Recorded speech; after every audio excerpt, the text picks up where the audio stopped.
저는 검찰 개혁을 누구보다 절실하게 바랬습니다. 그 길 위에서 제가 마주한 것은 동지라고 믿었던 이들의 성희롱과 성추행, 그리고 괴롭힘이었습니다.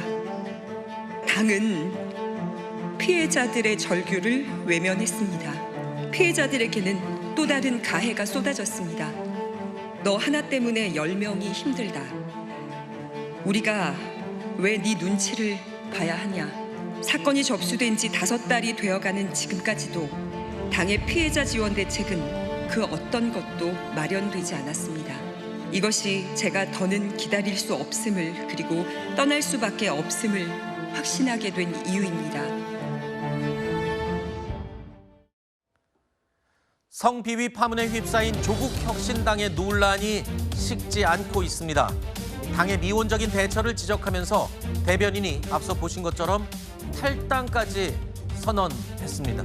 폭로 기자회견까지 이어졌는데요. 조국 혁신당의 성비위 사건이 처음 불거졌던 건 지난 5월이었습니다. 자, 한 당직자가 상사로부터 지속적인 추행은 물론 성희롱까지 당한 사실을 처음 밝혔는데요.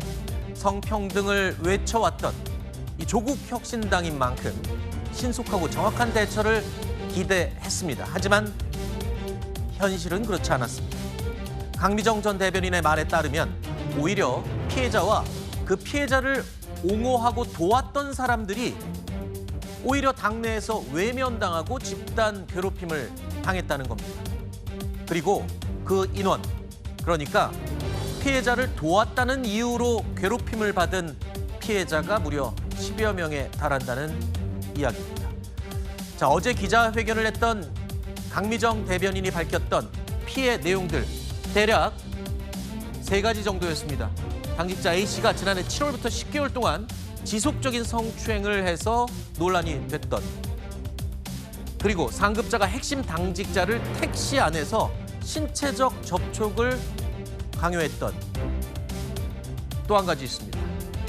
윤 전 대통령 파면 촉구 3보 1배 당시에 여성 당직자의 뒷모습을 보면서 성적 발언을 했던 사실. 대표적으로 이런 3가지가 폭로됐습니다. 자, 그런데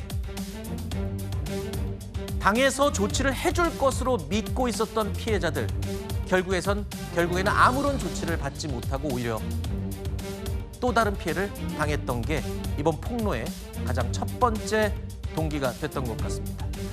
자, 일단은 피해 사실은 그대로 있다 치고 기다렸다는 말이에요. 5개월 동안 기다렸지만 아무런 조치가 없었고 오히려 피해자가 더 늘게 됐다는 사실이 이걸 폭로하게 된 결정적인 첫 번째 계기가 됐죠.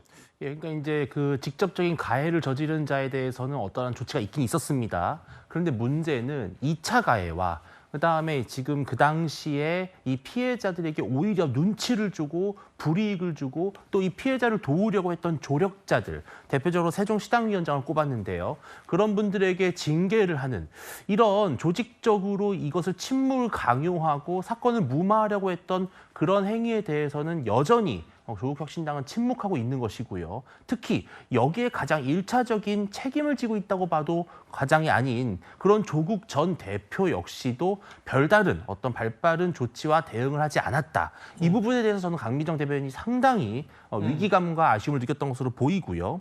이게 사실은 꽤 오래된 사건입니다. 네. 2025년 4월에 처음 불거졌는데요.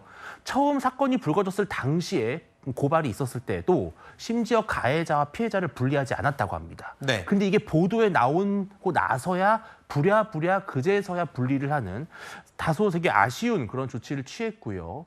또 그 4월 이후로부터 많은 사실 조국혁신당 내부의 여성 의원이라든지 여성 위원장이 이렇게 하면 안 된다. 피해자의 호소에 귀 기울여 하고 피해자 중심주의를 통해서 이 문제를 해결해야 된다라고 했지만 결국은 당 지도부가 이를 적극적으로 받아들이지 않았다는 것이죠. 네. 그래서 5개월, 6개월이나 지나서 결국은 이렇게 다시 일파만파 논란이 커지게 된 것으로 보입니다. 방금 말씀 드린 것처럼 이 당의 쇄신을 외치면서 이러면 안 된다라고 하면서 피해자를 도왔던 사람이 당에서 제명까지 됐어요. 이건 어떻게 봐야 됩니까? 그런 것들이 아마 강미정 대변인이 기자회견을 하고 탈당에 이르게 된 결정적인 계기가 되었던 것이 아닌가 싶습니다. 원래 이런 사건들, 이제 성비위와 관련된 사건들이 생기면 기본적인 원칙이 있습니다. 대응을 해야 되는 첫 번째가 즉각적인 가해자 피해자에 대한 분리 조치. 네. 두 번째가 방금 좀 전에도 말씀 나왔습니다만 이 피해자 중심으로 모든 문제를 해결하려고 하는 노력. 세 번째는 너무 과잉적으로 대응하는 거 아니냐라는 비판이 나올 정도로 아주 엄정하게, 엄단하겠다라는 의지를 가지고 이 문제를 처리했어야 되는데 지금 조국 혁신당에서의 모습에서 그런 부분들이 부족했다라고 느낀 게 지금 이 피해를 봤다고 하는 강미정 대변인 쪽의 주장 아닙니까? 그렇다면 어쨌든 조국 혁신당에서 나름의 노력을 했을지는 모르겠습니다만 그런 네. 것들이 피해자를 중심에 놓고 했던 것들에 비해서는 상당히 부족했다. 이런 평가를 받는 것이고요. 네. 그 가운데에서 피해자들이 원했던 것은 피해자들을 어떻게 해달라는 게 아니라 피해자들이 갖고 있는 이 마음의 상처, 응어리 이런 걸 좀 풀어달라고 했는데 어제 조국 혁신당에서의 나온 반응은 법과 원칙, 규정 뭐 이런 부분들을 들고 나옴으로써 또 한 번 피해자들이 좀 더 상처를 깊게 느낄 수밖에 없는 그런 상황이 아니었는가 싶습니다.